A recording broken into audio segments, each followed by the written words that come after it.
Hi guys, meron nga pala akong bagong order na helmet from Deodorized Detergent. Super cleaning to guys. Na-order ko lang sa TikTok. Susubukan ko ngayon kung talagang matatanggal ba talaga yung amoy saka yung dumi sa helmet. Ito guys, may dalawa akong helmet na i-sprayhan. Susubukan ko. Napaka-astig. Mura lang to guys. Nabibili ko lang sa TikTok. Ayan o, umpisa ko na. Para bago tayo bumiyahe, i-sprayan ko muna kasi kumukulog na. So guys, oh.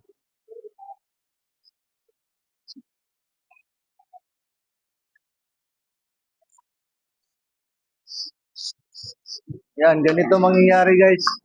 Ahayaan ko lang siya, no? Ahayaan ko lang patutuyuin ko.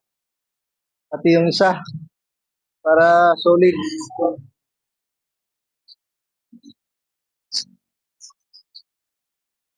Para mamaya pagbiyahe natin, hindi tayo mangangamoy sa pasayro. Yan.